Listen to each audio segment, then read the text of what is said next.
આ આંબુ જાંબુ કળિયલ કેવડો લીલી નાગર વેલ ફાલીને ફૂલી એકદી ઉડશે તારા મનની આટી મેલ. તમને આ ધન સંપત્તિ મળી હોય, મનુષ્યનો અવતાર મળ્યો હોય, સગાવાલા હેતુ મિત્રો હારા મળ્યા હોય,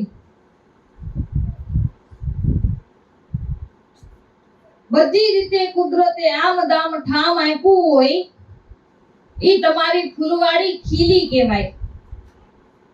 ફૂલવાડીને ઈ ખીલી કહેવાય, બગીચો ઈ ખીલો કહેવાય. પણ ગમે એવો બગીચો ખીલો હોય, તમે એને પાણી જ ન પાવ તો, ગમે એવો બગીચો ખીલો હોય, ફૂલવાડી ખીલી હોય, તમે એને પાણી જ ન પાવ તો બધા ફૂલ હુકાઈ જાય, મુરઝાઈ જાય. એમ આપણને પૂર્વના પ્રતાપે કઈ કુદરતે આમદામ ઠામ આપ્યું હોય, ઈ ફૂલવાડી આપી હોય તો એને કાયમ મધમધતી રાખવી હોય તો શું કરવું જોઈએ?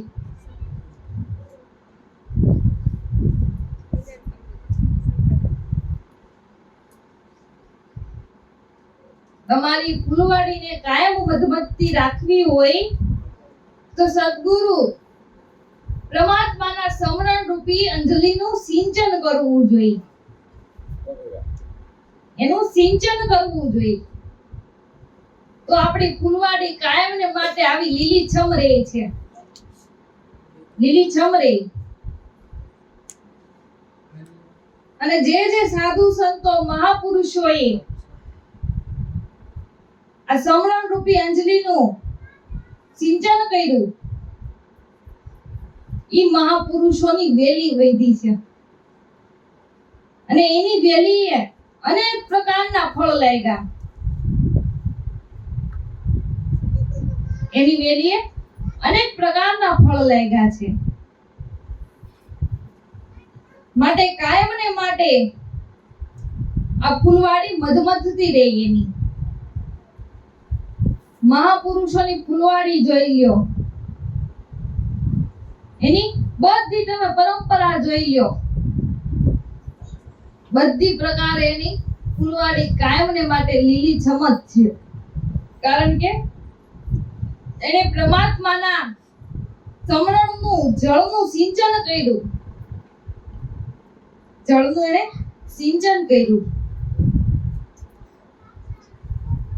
બાકી તમે સમરણ ન કર્યું હોય, ભગવાનની ભક્તિ ન કરો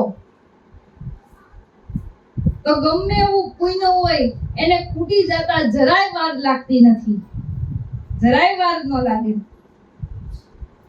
જાજુ હોય તો થોડુંક મોડું ફૂટે, પણ ફૂટે તો ખરું ને, ફૂટે તો ખરું ને.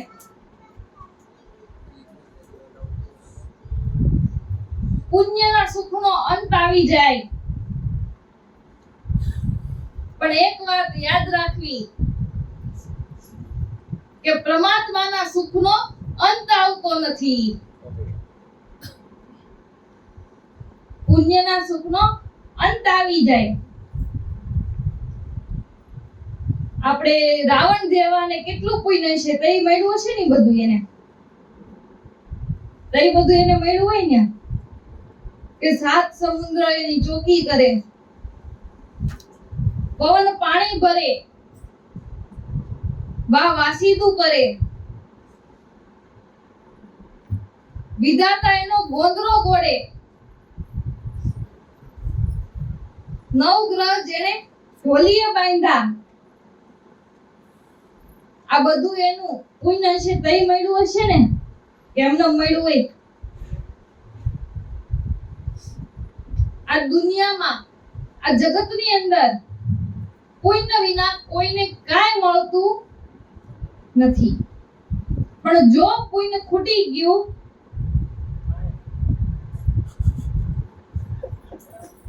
આને ભક્તિ કરી, ભક્તિ નહોતી કરી તો કેવડું પુણ્ય હતું, ખૂટી ગયું કે ન ખૂટી ગયું? ખૂટી ગયું.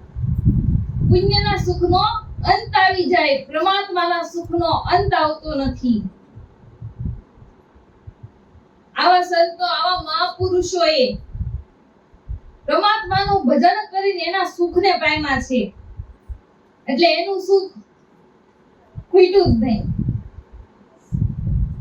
એનું સુખ ખૂટ્યું જ નહીં, જે કાયમ રહે. અને જે પરિવારની અંદર ભક્તિભાવ હોય, એની પેઢીઓની પેઢીઓ, એની પરંપરામાં એનો પરિવાર કાયમને માટે સુખી રહે છે. ભક્તિ છે ત્યાં ભગવંત ભેળો છે, ભગવંત ભેગા છે. આપણને એમ કે આપણે 5 પૈસા કમાય તો જ પરિવાર સુખી થાય, 5 પૈસા કમાના હોય તો જ પરિવાર સુખી થાય. પણ જો ભક્તિ કરી લેજો, નકર આમાંથી નામ નિશાન વિખાઈ જતા જરાય વાર નહીં લાગે. ભક્તિ નો કરી તો આમાંથી નામ નિશાન વિખાઈ જતા જરાય વાર લાગતી નથી. અને મનુષ્યનો અવતાર મળ્યો હોય અને આ પુણ્યને કરીને આપણે જે કાંઈ મળ્યું હોય, કુદરતે જે કાંઈ આપ્યું હોય, તો એ પરમાત્માની કૃપા માનજો અને એનો સારો વ્યય, સત્વ્યય કરજો.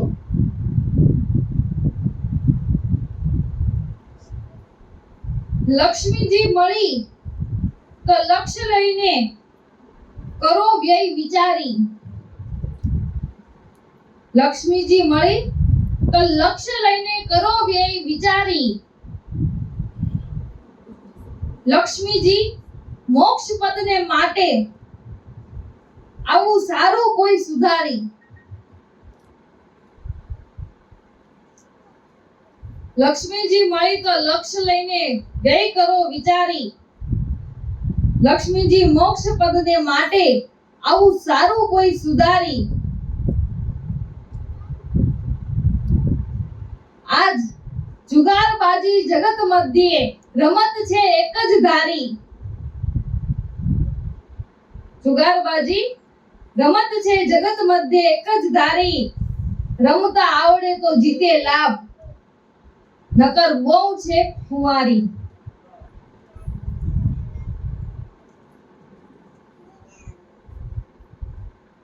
લક્ષ્મીજી મળે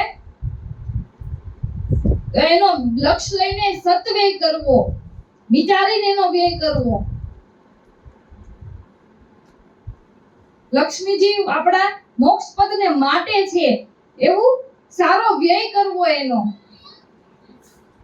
પણ આપણું જ પતન થાય એવો લક્ષ્મીજીનો વ્યય ન કરાય. આપણું અને આપણા પરિવારનું પતન થાય એવો લક્ષ્મીજીનો વ્યય ન કરાય. પણ આપણું ને આપણા પરિવારનું ભાવિ સારું થાય એવો લક્ષ્મીજીનો વ્યય કરાય. એવો કરાય?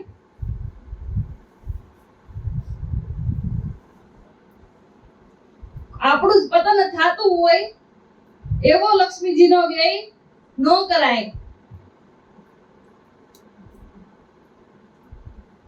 તમે સત્કર્મ કરો, તમે કોઈ સત્કર્મ કરો તો એનાથી આપણું ને આપણા પરિવારનું ભાવિ સારું થાય છે. તમે લક્ષ્મીજીને સેવા અર્થે વાપરો તો એ સત્કર્મ કર્યું કહેવાય. અને એનાથી આપણું અને આપણા પરિવારનું ભાવિ સારું થાય. આપણો પરિવાર કાયમને માટે સુખી રહે છે. લક્ષ્મીજી મળી તો લક્ષ્ય લઈને કરો વ્યય વિચારી. લક્ષ્મીજી મોક્ષ પદને માટે આવું સારું કોઈ સુધારી. આજ જુગારબાજી જગત મધ્યે રમત છે એક જ ધારી. જીવતા રમતા આવડે તો લાભ, બાકી બહુ છે કુંવારી.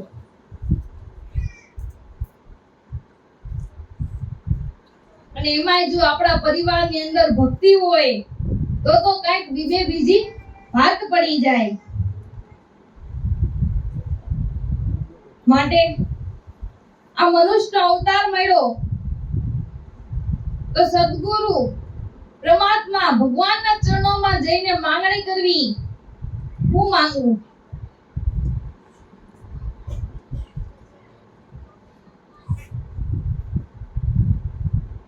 એના ચરણોમાં જઈને તમારે માંગણી કરવી કે અમને તમારી કાયમ સેવા મળે, ભક્તિ મળે, એવી અમારા ઉપર કૃપા દ્રષ્ટિ રાખજો. માંગવું હોય તો ભક્તિ માંગવી, સેવા માંગવી, એમાં જ બધું આવી ગયું.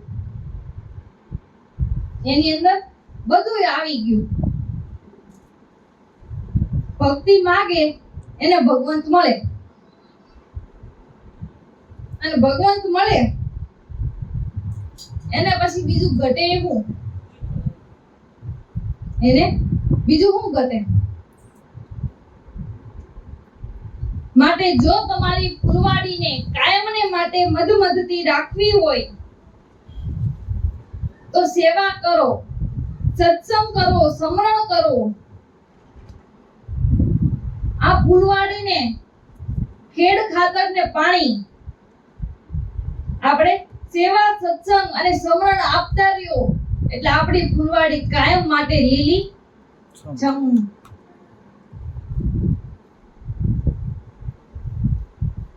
અને જે ભક્તિ ભાવ વાળા ઘર હોય એને જોઈને આપણને આનંદ આવે. ઈ જોઈને આપણને આનંદ આવે. ઘરના દરેક સભ્યો, નાના મોટા, છોકરા, વહુ, બાળકો, દરેકના હૃદયની અંદર ગુરુ ભક્તિના પ્રેમનો ભાવ હોય તો ઈ જોઈને આપણું મન પ્રફુલ્લિત બની જાય. અને વાહ વાહ સદગુરુ મહારાજ કે તમે આ પરિવાર ઉપર ખૂબ દયા કરી કે આખું પરિવાર એક મનના, જેમ એક દોરાના પારોડિયા હોય એમ હળી મળીને રહે છે, આનંદથી રહે અને તમારી ભક્તિ ભાવ કરે છે, સંપીને રહે, જંપથી રહે છે. અને જ્યાં ધીરજ, ધારણા, વિવેક, વિચાર, જ્ઞાન, વૈરાગ્ય આવા ગુણો હોય, જે ઘરની અંદર બધાય સભ્યો આનંદથી રહેતા હોય, હળી મળીને રહેતા હોય, સંપીને રહેતા હોય, જે ઘરની અંદર સદગુરુના ચરણની સેવા હોય, સત્ય નામનું ભજન હોય, ઈ ઘર આવી રીતે જે ઘર રહેતું હોય ત્યાં નક્કી કરી લેવું કે અહીંયા કાળિયો ઠાકર આટા મારે છે, ત્રણ લોકનો નાથ છે, નકર આ હોય જ નહીં. હોય